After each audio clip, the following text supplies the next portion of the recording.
Come on, it's just Christmas dinner. That was the moment I realized I'd been cooking through pain for years just so they could call it tradition. So this time I gave them exactly what they asked for, every dish perfectly plated. By restaurants. And then I vanished. The remote was just out of reach. Rachel Avery lay curled on the left side of her couch, an oversized fleece blanket tangled around her legs, her fingers stretching toward the coffee table. It wasn't far, just a few inches, but the wrong movement sent a lightning bolt of pain slicing through her abdomen. She froze, gasping. Her hand reflexively flew to her side, pressing over the thick bandage beneath her sweatshirt. Her breath came in shallow bursts as she blinked up at the ceiling, waiting for the pain to pass as she had been doing all week. 10 days post-op, and still every breath, every shift, every step felt like being reminded that her insides had been torn apart and stitched back together. She'd had surgery before. Minor things. A wisdom tooth, a sprained ankle. But this had been different. The tumor had been pressing against her intestine, quiet and undetected until it wasn't. What began as a vague ache turned into fatigue, weight loss, and eventually urgent intervention. Her surgeon used words like invasive blood loss, close call. She remembered the lights above the operating table, fading in and out, the anesthesia, melting her consciousness away, and waking with a pain so dense it didn't even feel like pain, just a void, a fog she was floating in, surrounded by hushed nurses and blinking monitors. Now she was home. Fragile. Healing. And reaching for a damn remote. The television droned in the background, some holiday baking show where contestants in elf hats piped icing onto gingerbread roofs like they had all the time and energy in the world. Rachel, a bi-weekly health editor for a wellness magazine, should have felt at home in this theme. But today, her bones felt heavier than logic, and her brain, once sharp and quick, moved like molasses. A ding broke the stillness. Her phone buzzed face down on the armrest. She used her toes to tug the blanket aside and shifted just enough to slide it into her hand. It was a message from Raymond. Mom says Christmas is at ours this year. She's bringing the wreaths. You handle the menu. Rachel stared at the text for a long, breathless second. No, hi, how are you feeling? No, are you up for this? No, let's talk about it. Just. Christmas is at ours. Her thumb hovered over the screen, then pulled away. Not yet. Not yet. Instead, she rolled to her right carefully this time and pulled open the drawer under the coffee table. It was where she kept the list book. A leather-bound planner, half journal, half recipe log, and half battlefield report. It was her way of surviving the holidays, making lists, checking them twice, and pretending order meant safety. She flipped through pages dated last December. Christmas dinner 2022. Main course: herb roasted turkey with orange zest and sage. Glazed ham with cloves and bourbon maple syrup. Vegan lentil loaf for Kylie, who'd gone plant-based for 3 weeks. Sides: garlic mashed potatoes. Sweet potato casserole extra marshmallows for Corbin. Brussels sprouts with balsamic. Green bean almondine. Mac and cheese. Eva said the boxed one was fine, but made a face. Desserts: apple pie, pecan pie, chocolate lava cake. Gluten-free brownies because Summer's kid had a sensitivity that week. Guests 9. Total dishes 34. Helpers 3. Kylie arranged the napkins. Summer brought wine. Eva hovered. Raymond's contributions. She flipped the page. It was blank. Her pen had once scribbled "Ask Raymond to pick up ice." It had been crossed out and replaced with "Picked up myself." She closed the book, staring at its cover. Raymond wasn't cruel. Not exactly. He was just absent. The kind of man who loved sports scores, salmon grilled on Sundays, and silence. He didn't argue. He didn't insult, but he didn't show up either, not in the ways that mattered. Not for the tough doctor's appointment, not for the late-night fevers. Not when she couldn't stand up in the hospital bathroom and a nurse had to help her. And now Christmas, she read the message again. This time it felt different. Not just presumptuous, not just selfish. It felt violent. She rested the planner on her lap. Outside the window, snow had begun to fall, light soft flakes dotting the windowsill like tiny handkerchiefs. Last year, she joked with Reese, her best friend, that her life could be summed up in lists. Grocery lists, RSVP lists, meal prep lists, medication logs, guest allergies. Her lists had held everything and everyone together for so long. But this year, Rachel wasn't sure she wanted to hold anything anymore. She wasn't sure she could. Not without tearing something open. The phone rang just as she was spooning applesauce into a chipped porcelain bowl, the only thing she could keep down without nausea. The vibration shook the counter slightly, screen lit with a familiar name, Eva Avery. Rachel stared at it. For a long moment she considered letting it go to voicemail. But something about this season, the bitterness tucked beneath red ribbons and holiday wreaths, had her answering out of reflex. Rachel, Eva's voice chirped before she could even say hello. Good you picked up. Now I'm thinking ham this year, instead of turkey. And not that store-bought glazed nonsense. The one you made in 2019, you remember, with cloves and orange peel. Summer loved it. Rachel leaned against the counter, clutching the bowl with both hands to keep from flinging it. I'm not sure I'll be able to cook, Eva, she said quietly. I'm still recovering. Oh, don't be dramatic, dear. You've done it before. The line crackled with dismissiveness, a sound Rachel knew as well as her own breath. You had the flu that one Easter and still made crab puffs. Rachel's voice caught in her throat. Yes. She remembered. She had a 101.8-degree fever. She'd sweated through her clothes 3 times. She'd pulled trays out of the oven while her knees shook and then passed out on the couch as everyone toasted to a perfect meal. Raymond had never even offered to do the dishes. And don't forget those little pastry things, Eva continued breezily. The ones with goat cheese and fig. Kylie specifically asked for them. Kylie's 14, Rachel muttered. And very particular, Eva said sharply, as if that ended the discussion. You know how hard it is to please children these days. Rachel hung up without saying goodbye. Her hands trembled as she set the phone down. She felt the memory rising before she could stop it last Thanksgiving. She'd been running a low-grade fever then too. Reese had offered to cater the dinner. Rachel had said no. Why? Because Eva said canceling would ruin the holiday spirit. So Rachel had roasted 2 turkeys, mashed 15 pounds of potatoes, and laid out matching place cards, only to spend the evening in the upstairs bathroom, throwing up while Raymond watched football with Corbin. She remembered the text he'd sent her while she was hunched over the toilet. Can you keep it down? Game's on. She picked up her phone again, opened the Notes app, and started typing. Not a grocery list this time. Not a schedule. Just a log. Thanksgiving 2021. Fever. Eva said canceling would disappoint Kylie. Cooked anyway. Vomited twice.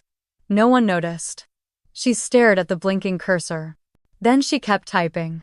Christmas 2020. Burnt hand on oven door.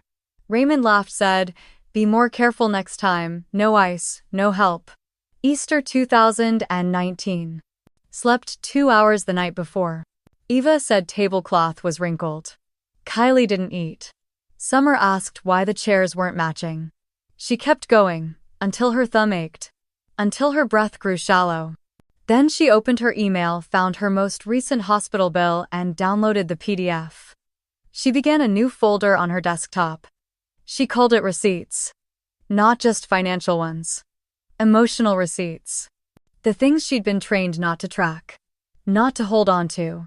Things women were taught to chalk up to doing your part. She opened her journal, an old moleskin buried under self-help books and unread novels, and wrote across the first blank page. What is the price of being the good one?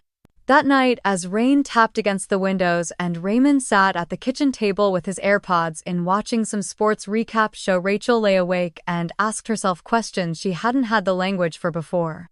Why didn't I say no? Was it love? Was it fear? Or had I just gotten used to disappearing? She remembered the first year she'd met his family. Christmas at Eva's, a warm fire crackling in the stone hearth, classical music playing. She'd been offered wine complimented on her blouse. Eva called her graceful. By the 3rd year she was asked to bring dessert. By the 5th she was in the kitchen by noon. By the 7th, she'd memorized everyone's food allergies and still got blamed when Summer's kid broke out in hives. Turns out the child had eaten chocolate in the car. By the 10th, she was Santa Martha Stewart, a waitress, a cleaner, a nurse, everything. But never just Rachel. Now in the quiet hum of her post-surgical house, she felt something new bloom in her chest. Not rage, not even grief. Clarity. She reached for her planner again, flipped to a fresh page and wrote Christmas 2023 no menu. Then, almost without thinking, she clicked open her voice recorder app and began documenting the memory of that phone call with Eva word for word, tone for tone. It wouldn't be the last. This time she wouldn't just survive the holidays, she'd remember them. She'd finally keep score. Morning light filtered weakly through the half-closed blinds, painting slanted stripes across the bathroom mirror. Rachel stood barefoot on the cold tile, one hand resting on the porcelain sink, the other gripping the edge of her sweatshirt as she lifted it slowly. The scar was a thin raised line, angry and pink, still tender to touch. It ran just below her navel like an unspoken sentence, curved slightly to one side as if trying to escape notice. But there was no escaping it. Not anymore. She stared at her reflection. Her face looked pale, hollow, eyes rimmed in fatigue, skin dull and drawn. But something flickered beneath all that. A glint. A sharpness. Something she hadn't seen in years. She didn't look better, she looked awake. And the word came softly at first. Then stronger. Enough, she whispered. Her voice echoed softly against the tile. Not enough as in, I'm strong enough to take it again this year. Number. Enough as in, I will not do this anymore. She let her shirt fall back over the scar and walked out of the bathroom, grabbing her phone from the kitchen counter. She didn't text, she called. Reese picked up on the second ring. Hey Rach, she said, voice thick with sleep and something else, concern. You okay? Rachel sat down slowly on the edge of the couch, exhaling like she was setting a heavy bag down after a long journey. I think, she paused, surprised at the steadiness in her own voice. I think I'm finally ready to stop being the nice girl. There was silence. And then a soft laugh. Well, damn, Reese said. I was beginning to think you'd never say it. Rachel blinked, then let out a short, sharp breath that was almost a laugh. Reese continued. You want to talk about it now or after we order $300 worth of revenge takeout? Rachel grinned. Now, and then we plan. 3 hours later, Reese was at her front door holding a latte in one hand and a clipboard in the other. First, she said, stepping inside like she owned the place. We're going to pick restaurants. Then we're going to wallpaper your dining room with menus. And then... She paused, raising her eyebrows theatrically. We're going to write the most polite middle finger in holiday history. Rachel felt something uncoil in her chest. The familiar tightness of obligation, of guilt, of pretending it loosened. Just a little. Enough to let her breathe. They sat at the kitchen table, and for once Rachel wasn't using it to fold napkins or plan seating arrangements. She opened her laptop and pulled up tabs. Thai food, Indian, Mediterranean, Chinese. Reese suggested adding that new vegan fusion place just to mess with Kylie's delicate palate. They laughed, really laughed, until Rachel clutched her side and had to brace herself against the chair. Ow, she winced, tears in her eyes. Laughing still hurts. Pain is a sign of healing, Reese said with a wink. Besides, this is going to hurt them more. Rachel looked at the menu folder now taking shape on her desktop. Each restaurant represented a holiday she'd survived. Each dish was a symbol not of nourishment, but of rebellion. A declaration that she would no longer set the table for people who never saved her a seat. She stood up slowly, made her way to the study, and pulled out her journal. It had been sitting dormant since her surgery. The last entry was dated 6 months before, the kind of positive affirmations she used to write when she thought gratitude could silence neglect. Today, she picked up her pen with a different kind of clarity. She wrote, "This year I'm not serving dinner. I'm serving truth." She paused. Let the ink dry, then added beneath it. Let them feast on their expectations. I'm done feeding them my silence. By evening, Reese had already mapped out a plan. You leave the morning of, she said. I'll come by at dawn and we'll tape the menus up together. And the note. We leave it front and center. Rachel nodded. With one of Eva's precious ornaments. The one that says, for the family's favorite little helper. Reese grimaced. The passive aggression in that thing should be studied in a lab. They laughed again. Rachel's body still ached. The scar pulled when she stood too fast. The bruises from the IVs were still yellowing. But her mind felt sharp, her spine straighter. She wasn't just recovering anymore. She was becoming someone new, or maybe, someone old. The version of herself that had existed before the obligations. The Rachel who used to backpack through Europe with nothing but a notebook and a tote bag. The one who once wrote an entire magazine feature on burnout and still hadn't realized she was living it daily in her own home. She looked at the takeout menus spread across the table like tarot cards. Each one a choice, each one a statement. She could almost see it now, the shocked faces, the awkward silence, the text messages flying back and forth. The moment they'd realized she wasn't coming back through that door with mashed potatoes and an apron. That for once she had chosen herself. Reese leaned back in her chair. You sure about this, Rachel met her gaze steady and unflinching. I've never been more sure of anything in my life. Outside, snow began to fall again. Silent. Soft. Like a clean slate. The next call came at 9:03 a.m. on Tuesday. Rachel had just sat down with a cup of lukewarm ginger tea when her phone lit up Summer Avery. She didn't answer it immediately. Instead, she pressed record on her second phone, an old one, long retired but still useful. She tapped the speaker icon and picked up. Rachel Summers' voice sounded tired, already annoyed. Mom says you're being difficult about the menu. She's been trying to reach you all weekend. I needed rest. Rachel replied, voice flat. Well, you can rest after Christmas. Kylie's really hoping for those ham-wrapped asparagus rolls again. And make sure they're gluten-free this time. Last year her stomach was a mess. Rachel stared ahead, blinking slowly. Kylie had 6 cookies and a slice of chocolate cake last year, she said evenly. Summer sighed. Look, just do what Mom wants. You know how she gets when things aren't perfect. Rachel ended the call mid-sentence. She saved the audio file under the name Guilt Tactic, 12/12, then added it to her newly created folder, Receipts. By midweek, her laptop was a digital archive of evidence. Dozens of screenshots, Eva's text, don't forget the cranberry sauce must be homemade. Kylie's snide DM, Mom says you're overreacting. You've had worse. Summer's email, please confirm you're preparing a vegan and keto version of each dish. Kylie's trying something new. She copied and backed them up to the cloud. To a flash drive. To a hidden folder on her work server. Just in case. Her home, once filled with the scent of cinnamon and cloves this time of year, now hummed with quiet preparation of another kind. Strategic. Surgical. Raymond, of course, noticed nothing. He came home late, scarfed down whatever takeout Rachel ordered, and complained vaguely about gas prices. On Wednesday night, he walked in while she was printing out takeout menus. What's all this? He asked, not bothering to look up from his phone. Research, Rachel said, tapping a stack of printouts from the Indian place down the street.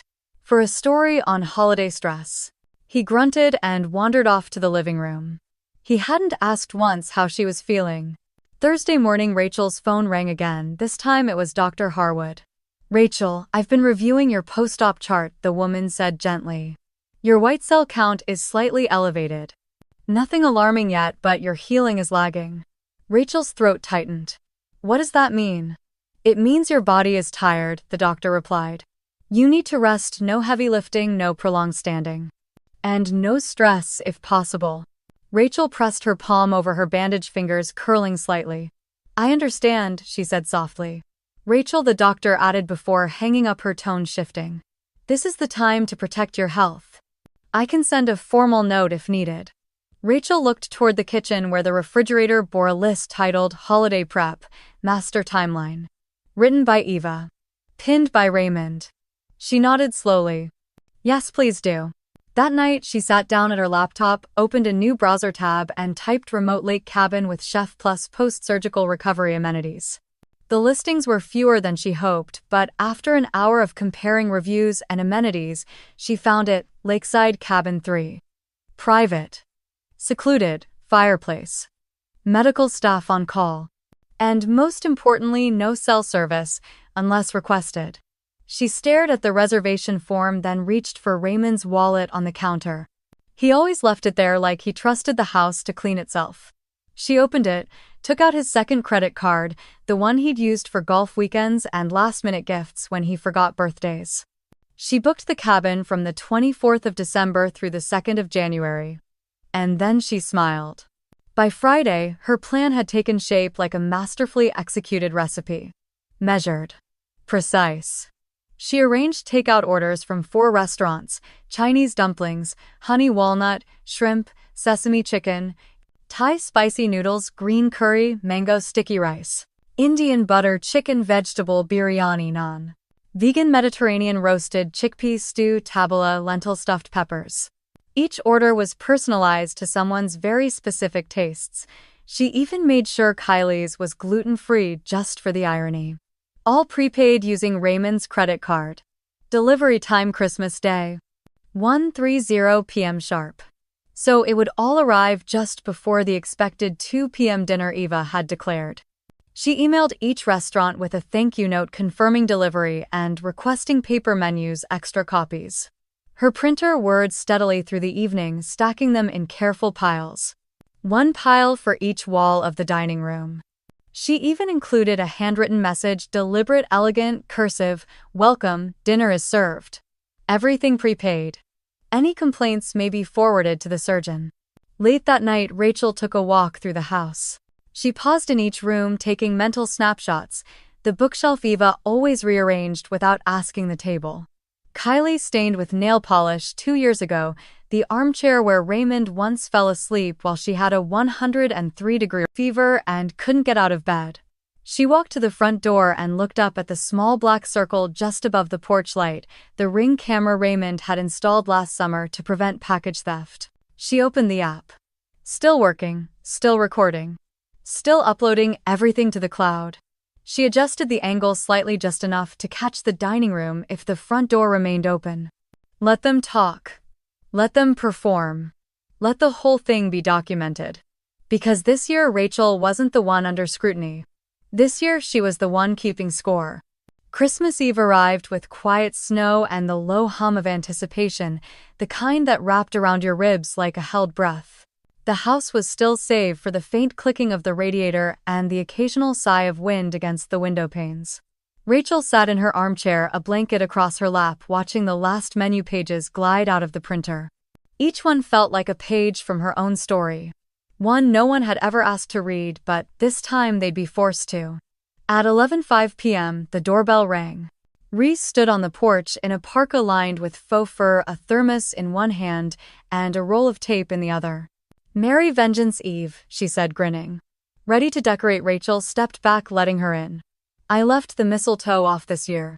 Reese looked around, taking in the blank walls, the untouched dining table, the absence of the usual holiday garlands and candles. "Perfect," she said, nodding. A blank canvas. They got to work. For the next 2 hours, the two women moved silently, carefully, with the kind of rhythm that only came from years of friendship and years of being underestimated. Reese laid out the first batch of menus on the dining room table while Rachel gathered thumbtacks, tape, and scissors. Together, they started affixing each menu, Thai, Chinese, Indian, Mediterranean, onto the cream-colored walls, lining them up with a precision that made them look like wallpaper. "You know what I love most about this," Reese said, adjusting the Chinese takeout section near the window. "What? It's not just takeout," she replied. "It's documentation. Karma doesn't just knock anymore. It gets delivered hot and ready." Rachel smiled, biting back a laugh. "Should we call it the 12 dishes of justice?" They both chuckled, but underneath the humor was a current of something deeper, something like peace. Rachel hadn't felt it in years. By 1:00 a.m. the room was complete. The dining room had become a gallery of quiet rebellion. Menus fluttered slightly under the heating vent like flags in a breeze. The once formal table, so often laden with roasts and starches and expectations, was now bare except for a single folded note at the center. Reese reached into a small gift bag and pulled out an ornament, round, gold-plated, the words engraved in a delicate looping script. "For the family's favorite cook, love, Mom." Rachel took it from her gently, fingertips brushing over the inscription. "She gave this to me our first Christmas together," she murmured. "Said it was a joke." "She lied," Reese said flatly. "It was a prophecy." Rachel placed the ornament on the table, setting it gently over the folded card. She'd written the note earlier that afternoon, her handwriting elegant and steady. "To my beloved family. Dinner is served. All meals prepaid, customized to your preferences. I will not be joining this year. I'm under doctor's orders to rest. Any concerns may be directed to my surgeon. Wishing you a delicious holiday. Rachel." Formerly the family's unpaid chef, cleaner, and emotional shock absorber. Reese let out a low whistle. "Elegant. Scathing. 5 stars." Rachel took one last look around the room. The soft light of the chandelier reflected off the menu pages, casting shadows in strange, beautiful patterns across the walls. "This is the best it's ever looked," she said. "No gravy boat required," Reese added. Before they left, Rachel walked slowly around the room, taking pictures with her phone, wide shots of the walls, close-ups of the menus, the note, the ornament. Not for evidence. Not even for the Ring camera. But for herself. She wanted to remember this moment, the stillness, the quiet triumph. The taste of finally saying no without having to raise her voice. "I used to think freedom would feel big," she whispered. "Like a speech. Or a door slamming." And Reese asked. Rachel looked down at her phone screen, the final image coming into focus. "It feels like clean walls," she said. "And no damn casserole in the oven." They locked the door behind them. The driveway glowed under the porch light, fresh snow covering every sound but the soft crunch of their boots. Reese opened the passenger door and helped Rachel into the car, adjusting the blanket over her lap like a nurse who cared too much. As they pulled away, Rachel glanced back at the house. The windows were dark now, but inside waited everything her family had demanded and nothing they had expected. She pressed a hand gently over her healing scar. "Are you ready?" Reese asked, eyes on the road. Rachel didn't hesitate. More than ever.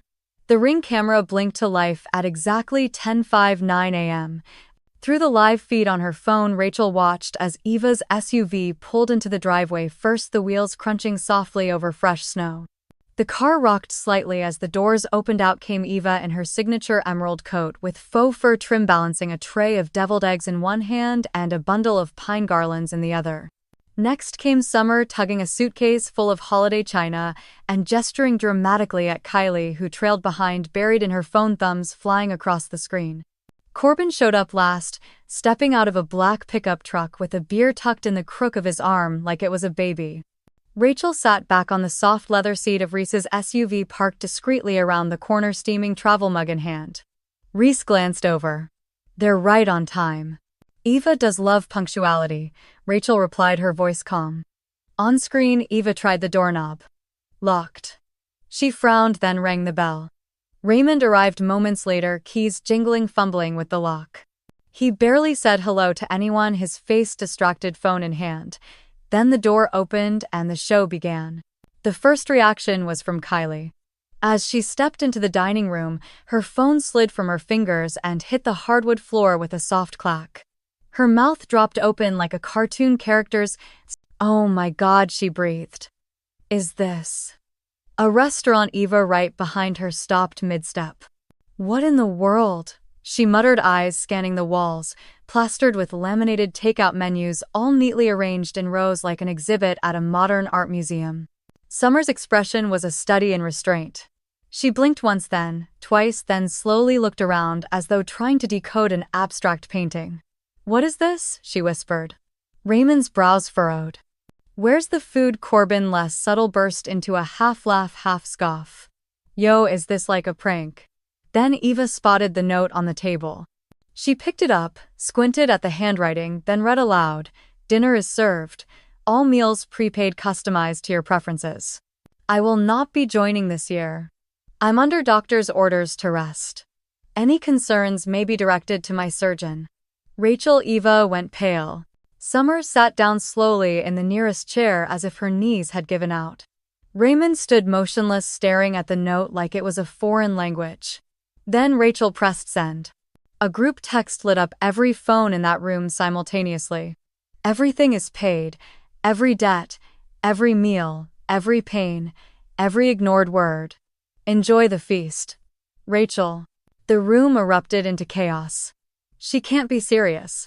Summer snapped, her voice climbing into a whine. What kind of person does this? Eva clutched the ornament in her hand, the one that still sat next to Rachel's note, her knuckles whitening.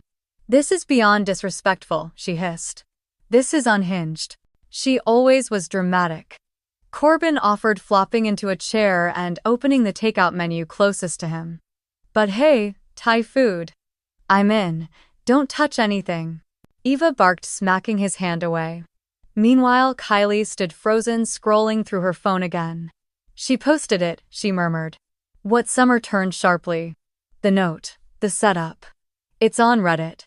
And Instagram. It's already got thousands of likes. Raymond finally moved, pulling out his phone. She recorded this. Kylie nodded. There's a full write-up. People are calling it the Christmas takeout revolution. Eva's face went red, then white, then something in between. She humiliated us. Publicly. Rachel watched all of this unfold from her screen with the calm of someone who had already let go. Reese passed her a cookie and leaned back. You think they'll get it? Rachel shook her head, smiling faintly. Number. But they'll feel it. Back inside the house, Summer had begun pacing, cradling her phone like it might explode. I texted her 5 times. No response. She's not coming, Kylie said flatly, still reading. She's at a retreat, with chefs. Actual ones. She used Raymond's credit card, Eva gasped, picking up a receipt that had been tucked under one of the menus. She probably had to, Corbin muttered. We don't pay her. Raymond sat down slowly at the end of the table, face slack. Is this my fault? He asked, no one in particular. No one answered. Eva finally dropped into the chair across from him and sighed loudly, dramatic as ever. I suppose we'll just have to eat this betrayal. Summer narrowed her eyes. The butter chicken smells good. Outside, Rachel took one last look at the live feed before closing the app. The Ring camera caught it all, the confusion, the arguments, the pettiness, and somewhere beneath it all the dawning realization that Rachel Avery had finally stopped playing the role they'd written for her. I feel lighter, she said. Reese smiled. That's what happens when you drop 34 holiday dishes worth of emotional baggage. They both laughed, then turned the car toward the snowy highway. Behind them, the house remained filled with people who'd only now begun to notice the absence of the woman who once held it together. The snow outside the cabin fell in soft curtains, making the world beyond the window blur into silence. Rachel sat cross-legged on the bed, flannel pajamas tucked into thick wool socks, laptop balanced on a tray across her knees. A mug of herbal tea steamed beside her, untouched. She clicked send. It wasn't one email. It was 4. Each carefully composed. Each addressed individually, though their content shared the same raw truth. She didn't add pleasantries. No hope you're well or Merry Christmas. Just facts. Subject line: in case you forgot what this cost me. Body attached, you'll find copies of my post-operative hospital bill, $38,602 before insurance. A statement from Dr. Harwood regarding my physical restrictions dated 2 weeks ago. A photo of my surgical scar taken 3 days ago, still inflamed but healing. And a transcript of Eva's call on the 15th of December, timestamped, where she says, "What surgery a woman's job is to host." At the bottom, Rachel added, "You mistook my silence for agreement. Consider this the overdue reply. Rachel." She attached the files, clicked send all, and leaned back, letting the laptop slide off her legs onto the blanket beside her. The emails whooshed away into the cold Christmas morning like arrows loosed from a long-held bow. Reese walked in moments later, a plate of pancakes in one hand and her phone in the other. You want the bad news or the hilarious news? Rachel raised an eyebrow. Always hilarious first. Reese set the plate down, grinning. Reddit threads at 10,000 upvotes. You're officially a movement. Rachel blinked. Seriously. Reese turned the phone around to show her. The title of the thread was already legendary: Ada for leaving my entitled family with prepaid takeout menus on Christmas after surgery. The top comment, highlighted in gold, read, OP didn't just serve dinner. She served generations of unspoken resentment on a platter. Queen behavior. Rachel laughed, really laughed, until she had to clutch her stomach again. It hurts, she wheezed. But it's worth it. Re-scrolled. They're calling it the takeout revolution. Someone's making t-shirts. Please tell me it has chopsticks crossed like swords. Re-squinted. Yep, and the tagline is, no prep, no guilt, no gravy. They laughed again. Then the first reply came in. From Summer, subject, are you insane? How dare you send that to mom? She's crying. Kylie is confused. Raymond is humiliated. Why would you do this to us? To family, Rachel didn't reply. Another buzz, another email. From Eva, subject, you owe me an apology. That was private. That phone call was between us. Do you know how this makes me look? Rachel smiled faintly. Another ping. From Corbin, subject, LMAO, I mean. Fair play, Rach. Dinner was bomb. The biryani hit different. Mom's still mad though. She says you weaponized samosas. Reese nearly spit out her coffee. Okay, I like Corbin now. Rachel shrugged. He's been a chaos goblin since college. At least he owns it. Then came the message Rachel didn't expect. From Raymond, subject, can we talk? I read everything. I didn't know the surgery was that serious. I didn't realize how much I'd been ignoring. I guess I got used to you doing everything. Maybe I thought that's just who you were. Rachel stared at the screen for a long moment. The cursor blinked in the reply box, waiting. She didn't type. Instead, she opened the folder labeled Holiday Evidence and dragged it all. Screenshots, receipts, voicemails, calendars into a new drive titled Exit Archive.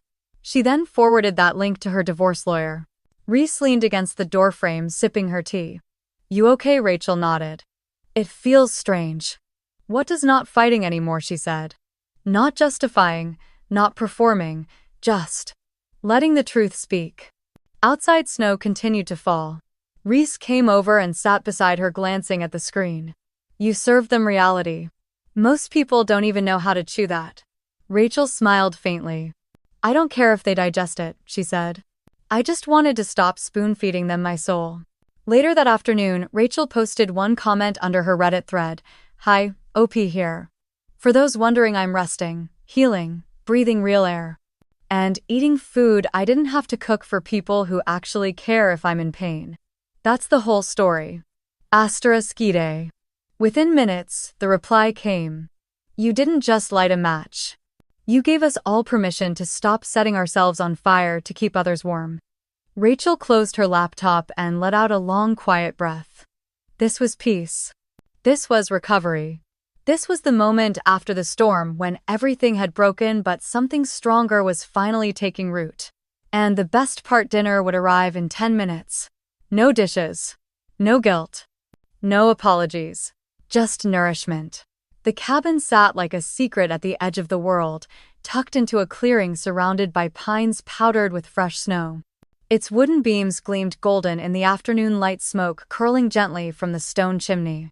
Inside, the fire crackled softly in the hearth, casting long amber shadows over the rugs and thick knit blankets. Rachel stood at the window, her palm pressed lightly against the cool glass. Beyond it stretched nothing but stillness. No voices, no expectations, no clinking dishes or urgent calls from the living room. Just snow, and silence. And space. Behind her, a soft knock on the doorframe. Dinner's almost ready, said Mara, the retreat's in-house chef. A warm, stocky woman with smile lines as deep as valleys and a voice that always felt like honey after a bad day. Rachel turned and smiled. Thank you, Mara nodded and left. The phone rang for the third time that day. Rachel let it ring once, twice, then against her better judgment picked up. Raymond.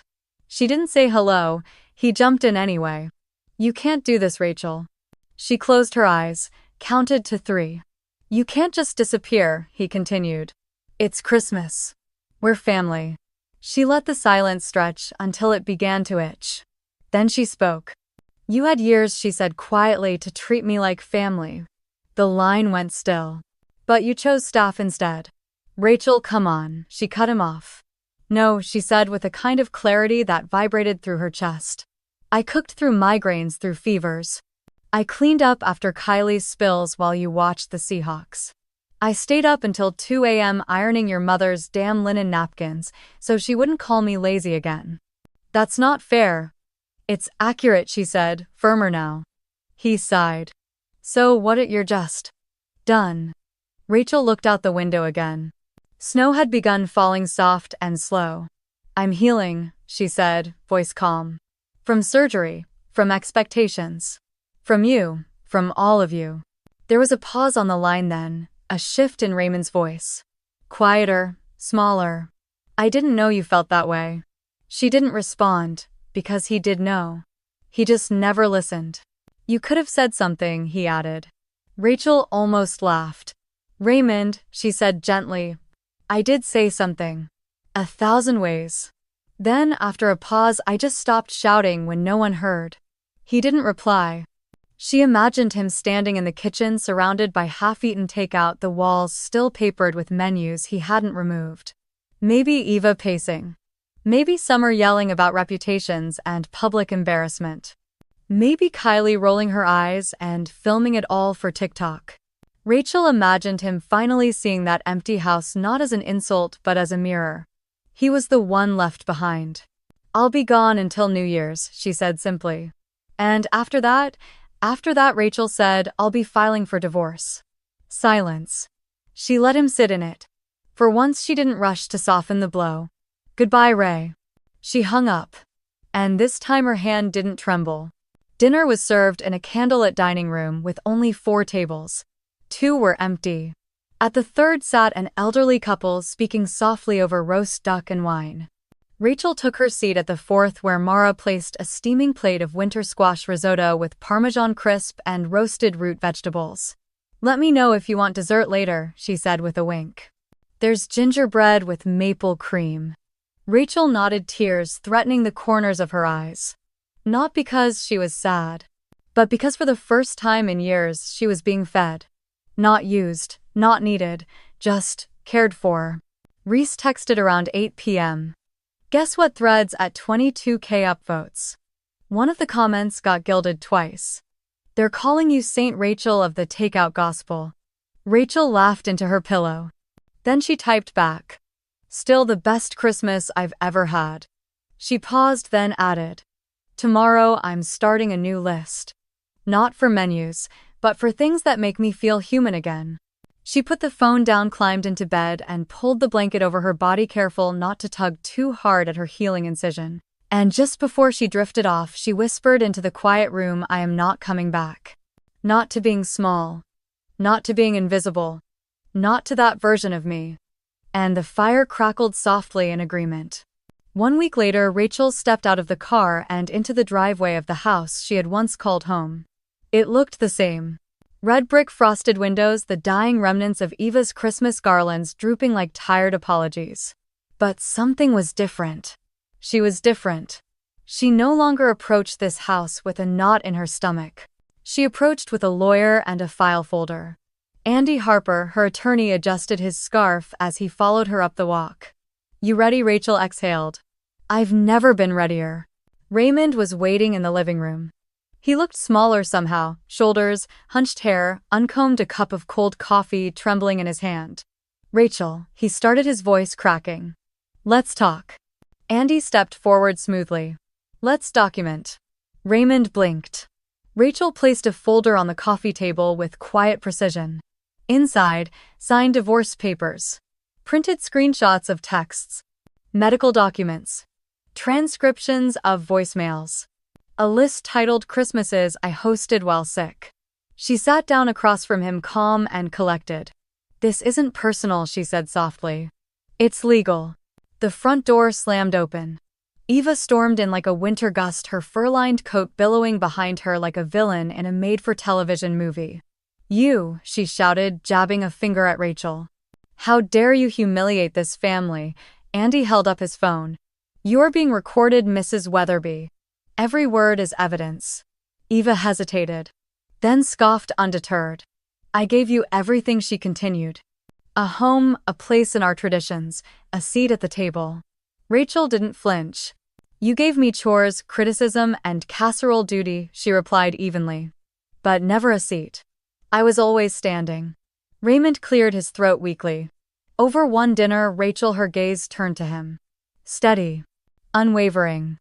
"No, Raymond," she said, her voice a low chord of finality. "Over one lifetime of disrespect." Eva made a strangled sound. "You can't just walk away from family," she spat. Rachel stood. "I'm not walking," she said, voice rising just slightly like a curtain before a final act. "I ran. And now I'm documenting the sprint." Andy nodded. "We'll proceed with property division next. My client is requesting the house." Raymond's eyes widened. "You can't take the house." "Actually," Rachel said, sliding the final document across the table, "I bought out your share." He looked at it, stared, blinked. "You used the Christmas refund checks." She smiled. "And some of the therapy stipend from your insurance." Turns out healing isn't just physical. Eva took a step forward. "This is insane. You've destroyed everything." Rachel tilted her head. "Number. I just stopped pretending it wasn't already broken." She turned to Andy. "I think we're done here." He nodded, beginning to pack the documents. Raymond said nothing, just stared at the same spot on the floor as if searching for the version of himself that might have saved this before it fractured. Eva's mouth opened to speak again, but the Ring camera above the entryway blinked red. She hesitated. "Go ahead," Rachel said gently. "Tell me what I owe you." Eva's jaw snapped shut. As Rachel reached the door, Raymond called her name. She paused. His voice was fragile. "Is there anything left?" She turned halfway, not fully. "There's the house," she said. "But I don't think you'll like how quiet it is without me." Then she opened the door and stepped outside, the winter air biting her cheeks but clearing her lungs. She didn't look back. Later that evening, Reese met her at a downtown cafe with a bottle of celebratory wine hidden in a reusable grocery tote. "You good?" she asked. Rachel smiled. "I'm signed, documented, and done." Reese raised her cup in a toast. "To freedom." Rachel shook her head. "To clarity," she said. "To remembering I don't need to earn my place at a table that was never set for me." Outside, the city glowed in soft gold and silver lights. Somewhere across town, Eva was probably yelling at Raymond about property law. Summer was likely posting cryptic quotes on Facebook. And Rachel hoped she was journaling her way out of the family script entirely. But none of that was Rachel's story anymore. She had signed her ending and was already writing her new beginning. The cafe was quiet, tucked in the corner of an old brick building near downtown Seattle, its windows slightly fogged from the warmth inside. Outside, the snow fell in hushed spirals, coating the streets like powdered sugar. Rachel sat at the table by the window, no longer hiding in corners, no longer checking her phone every few seconds, no longer waiting to be needed. She was early, deliberately. She liked watching people enter. This time it was Eva and Raymond who stepped through the door, hesitating in the threshold like guests unsure if they were welcome. They spotted her, moved stiffly toward the table. Raymond looked like he hadn't slept in days. Eva wore her best winter coat, but her usual grandiosity seemed wrinkled. Rachel didn't stand. She didn't need to. Instead, she slid a plain white envelope across the table. Inside, a cashier's check. Half the proceeds from the house sale. "Legally notarized," she said, calmly. "As promised." Raymond opened it, blinked. Eva just stared. Silence hung like breath on a window pane. Then Eva spoke. "Is this really it? After all these years, after all those holidays? What about family?" Rachel looked at her. Not coldly, not cruelly, just clearly. "I chose myself," she said softly. "As family. First." Eva's mouth tightened.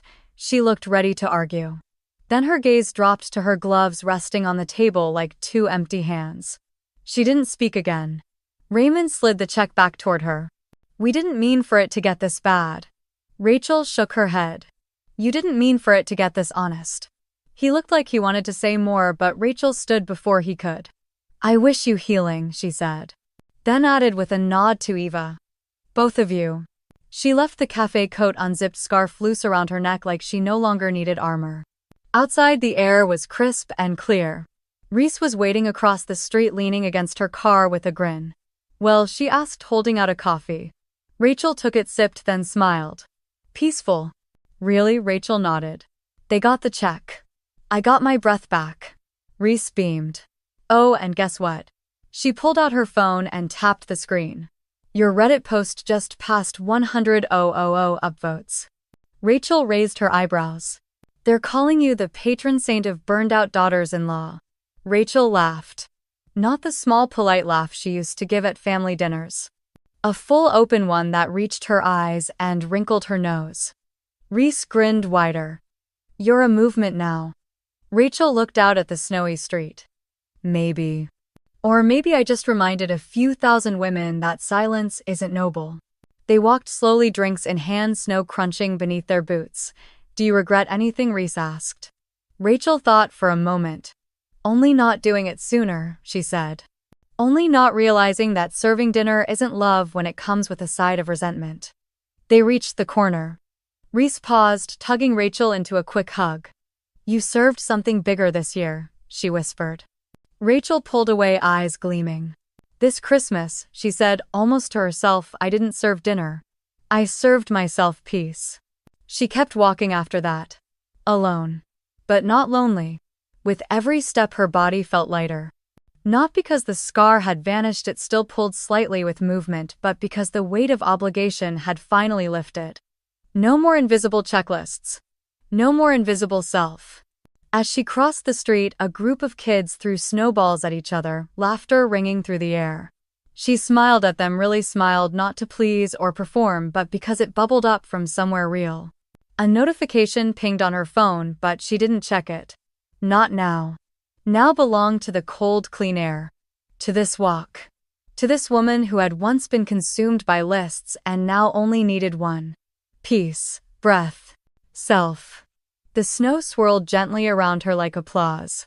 And in the distance, perhaps in another house, another kitchen, another woman read the thread and whispered, "If she can walk away, maybe I can stand up." And the story continued.